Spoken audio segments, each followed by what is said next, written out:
എന്തായാലും അനാവശ്യമായി തിടുക്കത്തിലൂടെ അമിതമായ ജോലിഭാരം നൽകി അനീഷ് ജോർജിനെ മരണത്തിലേക്ക് തള്ളിവിടുകയായിരുന്നു എന്ന ചോദ്യമാണ് ഇഘട്ടത്തിൽ ഉയരുന്നത്.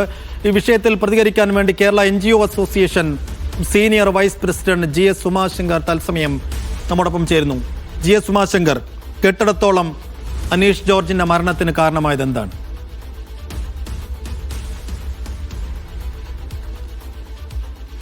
ഇത് വരുത്തിവെച്ച ദുരന്തമാണ്. 23 വർഷങ്ങൾക്ക് മുമ്പ് നടപ്പിലാക്കപ്പെട്ട ഒരു വോട്ടർ പട്ടിക, അതിൻ്റെ അപാകതകൾ പരിഹരിച്ച് സമ്പൂർണമായ പരിഷ്കരണം നടപ്പിലാക്കുന്നതിന് വേണ്ടി നവംബർ മാസം 4-ാം തീയതി ആരംഭിച്ച് ഡിസംബർ മാസം 4-ാം തീയതി വരെയുള്ള ഒരു മാസത്തിൻ്റെ ഉള്ളിൽ ഇത് പൂർത്തീകരിക്കണമെന്നുള്ള നിർബന്ധ ബുദ്ധിയോടുകൂടിയുള്ള പ്രവർത്തനങ്ങൾ ആരംഭിച്ച ഘട്ടത്തിൽ തന്നെ സർവീസ് സംഘടനകളും ജീവനക്കാരും ഈ വിഷയത്തിൽ ഇതിന്റെ പ്രായോഗികമായ നടപ്പിലാക്കുന്നതിലുള്ള ബുദ്ധിമുട്ടുകൾ അറിയിച്ചിരുന്നു. നമ്മളിപ്പോൾ ത്രിതല പഞ്ചായത്തുമായി ബന്ധപ്പെട്ട തെരഞ്ഞെടുപ്പുകൾ നടന്നുകൊണ്ടിരിക്കുകയാണ്. സംസ്ഥാന സർക്കാർ സർവീസിലെ വിവിധ വകുപ്പുകളിലെ ജീവനക്കാരും ഓഫീസ് മേലധികാരികളും റിട്ടേണിംഗ് ഓഫീസർമാരുടെ ഓഫീസിലെ ജീവനക്കാരും ഉൾപ്പെടെയുള്ള ആളുകൾ അതുമായ പ്രവർത്തനങ്ങളിൽ ഏർപ്പെട്ടുകൊണ്ടിരിക്കുകയാണ്. ഈ BLOമാരായി ബൂത്ത് ലെവൽ ഓഫീസർമാരായി പ്രവർത്തിക്കുന്ന ആളുകൾ ഒരു പ്രത്യേകമായ ജോലിക്ക് നിയോഗിക്കപ്പെടുന്ന ആളുകളല്ല. അവർ സർക്കാർ സർവീസിലെ വിവിധ വകുപ്പുകളിൽ സർക്കാർ ജോലി എടുക്കുന്നതിൻ്റെ ഒപ്പം തെരഞ്ഞെടുപ്പ് കമ്മീഷന്റെ പ്രവർത്തനങ്ങളിൽ സഹകരിക്കുന്നതിന് വേണ്ടി പ്രത്യേകമായ ഒരു ഉത്തരവിലൂടെ അവരുടെ വീട് നിൽക്കുന്ന പ്രദേശങ്ങളിൽ പ്രാദേശികമായി ചുമതലപ്പെട്ട ആളുകളാണ്. അങ്ങനെ ചുമതലപ്പെട്ട് കഴിഞ്ഞ കുറച്ചു കാലങ്ങളായി BLOമാരായി ജോലി ചെയ്യുന്ന ആളുകളൊക്കെ ഈ രീതിയിലുള്ള ഈ പരിഷ്കരണത്തിന്റെ നടപടികൾ ആരംഭിച്ചപ്പോൾ തന്നെ അതിന്റെ ഇലക്ഷൻ കമ്മീഷൻ അതുമായി ബന്ധപ്പെട്ട ചില മാനദണ്ഡങ്ങൾ കൂടി പുതുക്കി നിശ്ചയിച്ചപ്പോൾ അംഗൻവാടി ടീച്ചർമാർ ഉൾപ്പെടെയുള്ള ആളുകൾ, അതുപോലെ തന്നെ ഗ്രൂപ്പ് D ജീവനക്കാർ ഉൾപ്പെടെയുള്ള ആളുകൾ, റിട്ടയർ ചെയ്തവരായ പെൻഷൻകാരായിരുന്ന ആളുകൾ ഇതിനകത്തുണ്ടായിരുന്നവരൊക്കെ ഒഴിവാക്കപ്പെട്ടു. പകരം പുതിയതായ ജീവനക്കാർ ഇതിനകത്ത് വിവിധ വകുപ്പുകളിലെ ജീവനക്കാർ ഇതിനകത്ത് നിയോഗിക്കപ്പെട്ടു. ആരും സ്വയം സന്നദ്ധരായി ഈ ജോലിക്ക് വേണ്ടി നിയോഗിക്കപ്പെട്ട ആളുകളല്ല. വോട്ടർ പട്ടികയിൽ പേരുൾപ്പെട്ട ആളുകളെ ബന്ധപ്പെട്ട വകുപ്പിൽ നിന്നും അതിന്റെ ഡീറ്റെയിൽസ് എടുത്തുകൊണ്ട് റവന്യൂ വിഭാഗത്തിന്റെ ആളുകൾ, ഇതുമായി ബന്ധപ്പെട്ട ആളുകളെ BLOമാരായി നിയമിക്കുകയാണ് ചെയ്തിട്ടുള്ളത്. അപ്പോൾ ഒരു ബൂത്ത് എന്ന് പറയുന്നത് 1450 അതിനപ്പുറവും ഒക്കെ നിൽക്കുന്ന ഒരു ബൂത്തിൽ, ഒരു ബൂത്ത് എന്ന് പറഞ്ഞാൽ വളരെ വിപുലമായ ഏരിയ ആയിരിക്കും. ഒരു പ്രദേശത്തെ, പ്രത്യേകിച്ച് ഇപ്പോൾ ഒരു തെരഞ്ഞെടുപ്പ് നടക്കുന്ന ഒരു ഘട്ടത്തിൽ വളരെ സജീവമായ എല്ലാ രാഷ്ട്രീയ പ്രസ്ഥാനങ്ങളുടെയും ഇടപെടലുകളും BLOവിന്റെ പ്രവർത്തനങ്ങളെ, അതിന്റെ പ്രവർത്തനങ്ങൾ നോക്കിക്കാണുകയും ചെയ്യുന്ന ഒരു ഘട്ടത്തിൽ അതുമായി ഉണ്ടാകാൻ സാധ്യതയുണ്ടാകുന്ന വീഴ്ചയുടെ ഉത്തരവാദി പോലും, ഈ നടപടിക്രമത്തിന്റെ ഭാഗമായി ഉണ്ടാകുന്ന പ്രവർത്തനങ്ങളിലുള്ള വീഴ്ചയുടെ ഉത്തരവാദി പോലും ഏറ്റവും താഴെത്തട്ടിലുള്ള BLOമാരായിരിക്കുന്ന ആളുകളുടെ മുകളിലേക്ക് ഏൽപ്പിക്കുന്ന ഘട്ടത്തിൽ ഞങ്ങൾ ഇതുമായി ബന്ധപ്പെട്ട ആശങ്കകൾ ഇതിന്റെ ഉത്തരവാദപ്പെട്ട ആളുകൾ ബോധ്യപ്പെടുത്തുകയാണ്. മാത്രമല്ല, കഴിഞ്ഞ 11-ാം തീയതി NGO അസോസിയേഷന്റെ സംസ്ഥാന പ്രസിഡന്റ് AM ജാഫർ ഖാന്റെ നേതൃത്വത്തിൽ ചീഫ് ഇലക്ടറൽ ഓഫീസറെ നേരിട്ട് കണ്ട് ഞങ്ങളിത് രേഖാമൂലം ഇതുമായി ബന്ധപ്പെട്ട കത്ത് കൊടുത്തു. കേരളത്തിലെ സർവീസ് സംഘടനകളൊക്കെ ഇതുമായി ബന്ധപ്പെട്ട ആശങ്കകൾ അറിയിച്ചു എന്ന് തന്നെയാണ് ഞാൻ മനസ്സിലാക്കുന്നത്. ജീവനക്കാരുടെ ഗ്രൂപ്പുകളിൽ, വാട്സാപ്പ് ഗ്രൂപ്പുകളിലും ജില്ലകളിലും ഒക്കെ ഉണ്ടാകുന്ന തരത്തിലുള്ള ഇതുമായി ബന്ധപ്പെട്ട എല്ലാ ആശങ്കകളും ഞങ്ങൾ ഇതുമായി ഉത്തരവാദപ്പെട്ട ആളുകളെ അറിയിച്ചു. പക്ഷേ ഇതിനെ ഒരു ഗൗരവമായി കാണാൻ ഇലക്ടറൽ ഓഫീസർ തയ്യാറായിട്ടില്ല.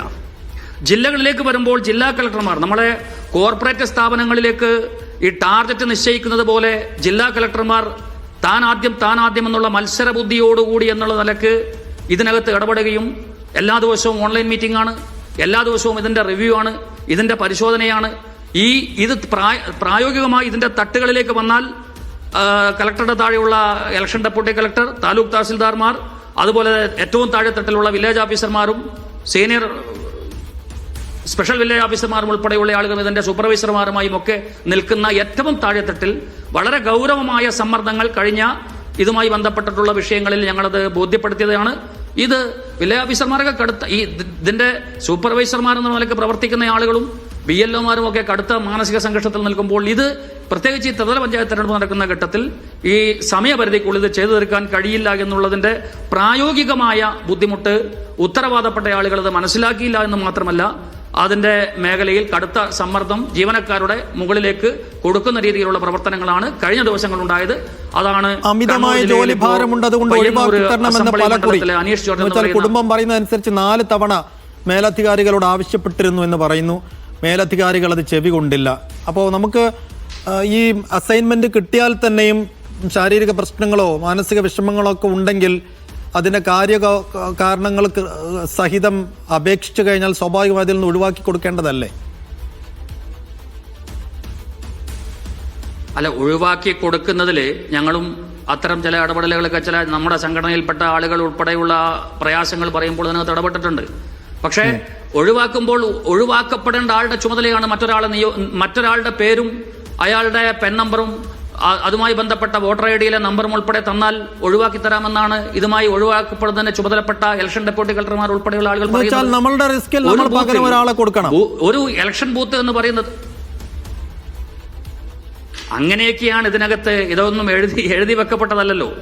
ഒരാൾ, ഒരു ശാരീരിക അവശതയുള്ള ആൾ അതിനകത്ത് ജോലി ചെയ്യാൻ പ്രയാസമുണ്ട് എന്ന് കണ്ടാൽ അയാൾ ഒഴിവാക്കണമെങ്കിൽ അയാൾ തന്നെ ചെന്ന് മറ്റൊരാളെ തേടിപ്പിടിച്ച് ആ ബൂത്തിലെ ആ പ്രദേശത്തുള്ള ഒരാളുടെ പേരും അഡ്രസ്സും കൊടുത്താൽ വേണമെങ്കിൽ ഒഴിവാക്കി കൊടുക്കുമെന്നുള്ള അവസ്ഥയാണ് ഇപ്പോൾ സംസ്ഥാനത്താകമാനം പൊതുവെ ഉള്ളത്. അപ്പൊ ഇതിനിപ്പോ ടൈം പീരീഡ് ഒന്നും പെട്ടെന്ന് വെച്ചിട്ടുണ്ടോ എന്ന് വെച്ച് കഴിഞ്ഞാൽ ഫോമുകൾ കൊടുത്ത് ഫോം തിരിച്ചു വാങ്ങേണ്ടതിന്റെ ഇപ്പം സംസ്ഥാനത്ത് വ്യാപകമായി ആളുകൾ ഉദ്യോഗസ്ഥർ ഈ തരത്തിലുള്ള അമിത ജോലി ഭാരം കൊണ്ടുള്ള മാനസിക സമ്മർദ്ദം അനുഭവിക്കുന്നുണ്ട്. ആളുകൾ ഒരു പക്ഷേ ചിലരൊക്കെ അത് അഡ്ജസ്റ്റ് ചെയ്ത് പോകുമായിരിക്കും. എല്ലാവരും പക്ഷെ അങ്ങനെ ആയിക്കൊള്ളണമെന്നില്ല. അത് താങ്ങാൻ കഴിയാത്ത മനുഷ്യരുണ്ടാകും, ഇപ്പോൾ അനീഷിനെ പോലെ. അപ്പോൾ ഈ അനീഷിന്റെ മരണത്തിലേക്ക് തള്ളിവിട്ടത് നമ്മളാണ് എന്ന ഒരു എന്താ പറയുക കുറ്റം നമ്മൾ സിസ്റ്റം തന്നെ ഏറ്റെടുക്കേണ്ട ഒരു ഘട്ടത്തിൽ കൂടിയാണല്ലോ ഉള്ളത്. അപ്പോൾ ഇപ്പോഴെങ്കിലും ഇതുണ്ടാക്കുന്ന വലിയ മാനസിക സമ്മർദ്ദം അധികാരികളിലേക്ക് കൃത്യമായി എത്തിച്ചുകൊണ്ട് അതിൽ ഒരു കൃത്യമായ ഇടപെടൽ ഉണ്ടാക്കാൻ പാകത്തിലുള്ള ശ്രമങ്ങൾ NGOയുടെ ഭാഗത്ത് എന്തെല്ലാം ഏതർത്ഥത്തിലുണ്ടാകും? അസോസിയേഷന്റെ ഭാഗത്തുനിന്ന് ഞങ്ങൾ ഈ വിവരം അറിഞ്ഞപ്പോൾ തന്നെ NGO അസോസിയേഷൻ ഈ കാര്യത്തിൽ ഞങ്ങൾ അടിയന്തരമായി ഈ വിഷയത്തിൽ കഴിഞ്ഞ 11-ാം തീയതി തൊട്ടിട്ട് ഗൗരവമായി, ഇന്ന് 15-ാം തീയതി ആയിരിക്കുക, ഇത്രയും ദിവസം ഇതുമായി ബന്ധപ്പെട്ട വിവിധ ജില്ലകളിൽ നിന്നുള്ള പ്രശ്നങ്ങളെ അഡ്രസ്സ് ചെയ്യുന്ന ആളുകളാണ്. ഞങ്ങൾ ഈ വിഷയം അറിഞ്ഞപ്പോൾ തന്നെ ഇതിന്റെ കാര്യങ്ങളുമായി ബന്ധപ്പെട്ട് നാളെ തിരുവനന്തപുരത്ത് ചീഫ് ഇലക്ടറൽ ഓഫീസിലേക്ക് ജീവനക്കാരുടെ വലിയ പ്രതിഷേധ മാർച്ച് വെച്ചിട്ടുണ്ട്. ജില്ലകളിൽ ജില്ലാ കളക്ടറുടെ ഓഫീസിലേക്ക് എല്ലാ ജില്ലകളിലും അത് മാർച്ച് അതിന്റെ തീരുമാനം ഞങ്ങൾ എടുത്തിട്ടുണ്ട്. മാത്രവുമല്ല, ഇനിയൊരു ഇതുമായി അപ്പോഴാണ് നമ്മൾ ആത്മഹത്യകൾ ഉണ്ടാക്കപ്പെടുമ്പോഴാണല്ലോ അതിന്റെ കാര്യങ്ങൾ ചർച്ച ചെയ്യപ്പെടുന്നത്. കഴിഞ്ഞ ദിവസങ്ങളായി ചില മാധ്യമങ്ങളൊക്കെ ഈ വാർത്തകളിൽ, അച്ചടി മാധ്യമങ്ങളും മറ്റ് മീഡിയകളിലൊക്കെ ഇത് ഉയർന്നു വന്നിട്ടുണ്ട്. സംഘടനകൾ എന്ന നിലക്ക് സർവീസ് സംഘടനകൾ ഉന്നയിക്കുന്ന വിഷയങ്ങൾക്ക് വലിയ സ്പേസ് ഒന്നും പലപ്പോഴും കിട്ടിയിട്ടില്ല. ഇവിടെ ഉണ്ടായിരിക്കുന്ന വളരെ നിർഭാഗ്യകരമായ ഈ മരണം എന്ന് പറയുന്നത് ഈ മേഖലയിൽ ഞങ്ങൾ ഉപയോഗിക്കുന്ന വാക്ക് കോർപ്പറേറ്റ് സ്ഥാപനങ്ങളെ കൈകാര്യം ചെയ്യുന്ന രീതിയിൽ ഈ തെരഞ്ഞെടുപ്പ് കാലഘട്ടത്തിൽ സർക്കാർ ജീവനക്കാരുടെ മേഖലയിൽ ഏറ്റവും താഴെത്തട്ടിൽ നിൽക്കുന്ന ജീവനക്കാരെ നിർബന്ധ ബുദ്ധിയ ഒരു ജോലിക്ക് BLOമാരായി നിയമിച്ച് അതിനകത്ത് ഇങ്ങനെ ടാർഗറ്റ് കൊടുത്ത് ഡിസംബർ മാസം 4-ാം തീയതി ഇത് കൊടുക്കുമ്പോൾ ഒരു മാസത്തിനുള്ളിൽ എന്നാണ് ആദ്യം പറഞ്ഞത്. പുതിയ സർക്കുലറുകൾ ഉണ്ടാവുകയാണ്. എല്ലാ ദിവസവും ജില്ലാ കളക്ടർ മുതൽ താഴെത്തട്ടിലുള്ള ആളുകളെ വിളിച്ച് ഇതിന്റെ അവലോകനങ്ങൾ നടത്തുകയാണ്, അതിന്റെ പരിശോധനകൾ നടത്തുകയാണ്. ഒക്കെ ഓൺലൈൻ മീറ്റിങ്ങുകളുടെ കാലമാണല്ലോ ഇപ്പോൾ. ഈ ഓൺലൈൻ മീറ്റിങ്ങുകളിൽ എന്ത് ചെയ്യാണ്? കൃത്യമായി മറുപടി കൊടുക്കാൻ എണ്ണം ഇല്ലാത്ത ആളുകളെ ഹരാസ് ചെയ്യുകയാണ്. അത് ഓരോ ജില്ലകളിലും, അത് ജില്ലകളിലെ ജീവനക്കാർ അതുമായി ബന്ധപ്പെട്ട് ജില്ലാ കളക്ടർമാരുടെ ശ്രദ്ധയിൽ നമ്മൾ ഇതിനകത്ത് മുൻപും പെടുത്തിയിട്ടുണ്ട്. അപ്പോൾ ഈ കാര്യത്തിൽ ഇതിന്റെ ഒരു പ്രായോഗികമായ, പ്രത്യേകിച്ച് ഒരു ത്രിതല പഞ്ചായത്ത് നടക്കുന്ന ഒരു ഘട്ടത്തിൽ ഇത് ഒട്ടും പ്രായോഗികമല്ലാത്ത കേരളം പോലെ ഒരു സംസ്ഥാനത്ത് സമയബന്ധിതമായി ഈ വോട്ടർ പട്ടിക പരിഷ്കരണം കുറ്റമറ്റതാക്കുക എന്നതിന് വേണ്ടിയാണല്ലോ ഈ നടപടി ആരംഭിച്ചിരിക്കുന്നത്.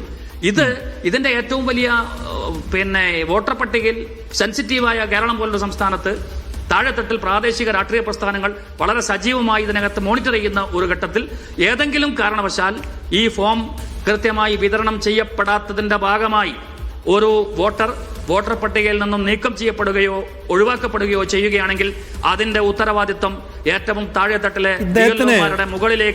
മുകളിൽ നിന്നും താഴേക്ക് ഇങ്ങനെ ശ്രീ ഉമാശങ്കർ, ഒറ്റ കാര്യം കൂടി, ഇദ്ദേഹത്തിന് മേലധികാരികളിൽ നിന്നും സമ്മർദ്ദം ഉണ്ടായിരുന്നു. അതേസമയം രാഷ്ട്രീയ പാർട്ടി നേതാക്കളിൽ നിന്ന് വെച്ചാൽ പ്രാദേശിക നേതാക്കളായിരിക്കണം, പ്രാദേശിക തലത്തിലെ രാഷ്ട്രീയ നേതാക്കളിൽ നിന്നും ഒരേപോലെ സമ്മർദ്ദമുണ്ടായിരുന്നു എന്നാണ് നമ്മൾ മനസ്സിലാക്കുന്നത്. കുടുംബത്തിന്റെ പ്രതികരണങ്ങൾ എങ്ങനെയാണ് വ്യക്തം? അപ്പോൾ രാഷ്ട്രീയ പാർട്ടികളുടെ അനാവശ്യമായ ഇടപെടൽ കൂടി കാര്യത്തിൽ ഉണ്ടാകുന്നുണ്ടോ ഉദ്യോഗസ്ഥരുടെ മേൽ, ബിഒല്ലമാരുടെ മേൽ? അനാവശ്യമായ രാഷ്ട്രീയ പാർട്ടികൾ അവരവരുടെ മേഖലകളിൽ വോട്ടുകൾ ചേർക്കാനും വോട്ടുകൾ ഒഴിവാക്കപ്പെടാനും ഒക്കെയുള്ള ഒരു പരിശോധന അതുമായി ബന്ധപ്പെട്ട് നടത്തും. പ്രത്യേകിച്ച് ഇന്നലെ ത്രിതല പഞ്ചായത്തിന്റെ തെരഞ്ഞെടുപ്പിന്റെ നോമിനേഷനും കൂടി പൂർത്തീകരിക്കപ്പെട്ടപ്പോൾ വളരെ സജീവമാണ്, നമ്മുടെ ഗ്രാമപ്രദേശങ്ങളിൽ വളരെ സജീവമാണ്. എല്ലാ പാർട്ടിയുടെയും പ്രവർത്തകന്മാർ വളരെ സജീവമായി ഇതിന്റെ പ്രവർത്തനങ്ങളിൽ ഏർപ്പെട്ടുകൊണ്ടിരിക്കുകയാണ്. സ്വാഭാവികമായും ഒരു തെരഞ്ഞെടുപ്പ് ഘട്ടത്തിൽ ഏറ്റവും താഴെത്തട്ടിൽ ഒരു വോട്ടർ പട്ടിക പരിഷ്കരണവുമായി ബന്ധപ്പെട്ട് BLOമാർ ചെല്ലുമ്പോൾ ആ മേഖലയിൽ അവർക്ക് കടുത്ത സമ്മർദ്ദങ്ങൾ ഉണ്ടാകുമെന്നുള്ളത് സത്യമാണ്. കണ്ണൂർ ജില്ലയിൽ ആ സമ്മർദ്ദം ഉണ്ടായിട്ടുണ്ടെന്ന് കുടുംബം പറയുന്നു. കുടുംബം പറയുന്നത് നമ്മൾ മുഖവിലേക്ക് എടുക്കേണ്ടതുണ്ട്. രാഷ്ട്രീയ പ്രസ്ഥാനങ്ങൾ അതത് മേഖലകളിൽ അവരവരുടെ സ്വാധീന മേഖലകളിൽ BLOമാരുടെ മേൽ സ്വാധീന ശക്തികളായി വർത്തിക്കുന്നത് മുൻകാലഘട്ടങ്ങളിലും ഉണ്ടായിട്ടുണ്ട്. അത് ഈ കാർഡ് സ്ലിപ്പ് വിതരണത്തിനാണെങ്കിലും മറ്റ് പ്രവർത്തനങ്ങളിലാണെങ്കിലും മുൻകാലങ്ങളിലും ഉണ്ടായിട്ടുണ്ട്. ഇവിടെ ഇപ്പോ 4-ാം തീയതി മുതൽ ആരംഭിച്ച് ഡിസംബർ 4-ന് പൂർത്തീകരിക്കുന്ന ഈ നടപടി, ആ നടപടിയുടെ ഭാഗമായി കടുത്ത ഡിസംബർ 9-ാം തീയതി കരട് വോട്ടർ പട്ടിക പ്രസിദ്ധീകരിക്കാനും ഫെബ്രുവരി മാസത്തിൽ അന്തിമ വോട്ടർ പട്ടിക പ്രസിദ്ധീകരിക്കാനുള്ള തീയതികൾ ഇലക്ഷൻ കമ്മീഷൻ നിശ്ചയിച്ചിട്ടുണ്ട്. അത് അഖിലേന്ത്യാ തലത്തിൽ അത്തരം പ്രവർത്തനങ്ങൾ നടന്നുകൊണ്ടിരിക്കുന്നതിന്റെ ഭാഗമായി കേരളത്തിലും ഇത് നടക്കുന്നു. പക്ഷേ കേരളം പോലുള്ള സംസ്ഥാനത്ത് ഇതിന്റെ പ്രായോഗികമായി നടപ്പിലാക്കുന്നതിലുള്ള ബുദ്ധിമുട്ടുകൾ ഉത്തരവാദപ്പെട്ട ജില്ലാ കളക്ടർമാർ ഉൾപ്പെടെയുള്ള ആളുകളുടെ മുന്നിൽ അവതരിപ്പിക്കപ്പെട്ട് ബോധ്യപ്പെടുത്തിക്കൊണ്ട് പോകുമ്പോൾ പോലും ഇതിന്റെ പ്രായോഗിക ബുദ്ധിമുട്ടുകൾ ഉണ്ട് എന്ന് ഇതിന്റെ പ്രായോഗികതയൊന്നും പരിശോധിക്കാതെ അനാവശ്യമായി ഉദ്യോഗസ്ഥരെ അമിതമായി ജോലിഭാരം നൽകിക്കൊണ്ട് ഇങ്ങനെ ഒരു കൃത്യത്തിലേക്ക് തള്ളിവിട്ടുകൊണ്ട് ക്ഷണിച്ചു വരുത്തിയ ഒരു ദുരന്തമായി കാണണം ഇദ്ദേഹത്തിന്റെ ആത്മഹത്യയെ എന്നതാണ് ശ്രീ GS ഉമാശങ്കറിന്റെ വിലയിരുത്തൽ. നന്ദി ശ്രീ ഉമാശങ്കർ പ്രതികരിച്ചതിന്. എന്തായാലും അനീഷ് ജോർജിന്റെ കുടുംബം ഇപ്പോഴും ആ വാദത്തിൽ തന്നെ ഉറച്ചു നിൽക്കുകയാണ്. അമിതമായ ജോലിഭാരം കാരണം വലിയ മാനസിക സംഘർഷം ഇദ്ദേഹം അനുഭവിച്ചിരുന്നു. പല ദിവസങ്ങളിലും രാത്രി വൈകി മാത്രമാണ് ഉറങ്ങാറ്. പലരോടും ഈ ബുദ്ധിമുട്ടുകൾ അദ്ദേഹം തുറന്നു പറഞ്ഞിരുന്നു. ഒഴിവാക്കി തരണമെന്ന് മേലധികാരികളോട് ആവശ്യപ്പെട്ടിരുന്നു. പക്ഷെ അതൊന്നും ആരും ചെവി കൊണ്ടില്ല. ഒടുക്കം അദ്ദേഹം മരണത്തിന്റെ വഴി തെരഞ്ഞെടുക്കുകയായിരുന്നു. കണ്ണൂരിൽ ബൂത്ത് ലെവൽ ഓഫീസർ ആത്മഹത്യ ചെയ്ത സംഭവം ദൗർഭാഗ്യകരമെന്ന് MP ജയരാജൻ. അനീഷ് കടുത്ത ജോലി സമ്മർദ്ദത്തിലായിരുന്നു. കേരളത്തിൽ SIR നടപ്പിലാക്കാൻ സമയം വേണമെന്ന് BJP ഉൾപ്പെടെ ആവശ്യപ്പെട്ടിരുന്നു. തെരഞ്ഞെടുപ്പ് കമ്മീഷന്റെ ഏകപക്ഷീയമായ നടപടിയാണെന്നും ബൂത്ത് ലെവൽ ഉദ്യോഗസ്ഥർ നേരിടുന്നത് കടുത്ത സമ്മർദ്ദമാണെന്നും ജയരാജൻ പറഞ്ഞു. സംസ്ഥാനത്തെ ചീഫ് ഇലക്ഷൻ ഓഫീസർ തദ്ദേശ തെരഞ്ഞെടുപ്പ് കഴിഞ്ഞതിന് ശേഷം നിങ്ങൾ ഇവിടെ SIR നടപ്പാക്കുക എന്നതിലേക്ക് പോകണം.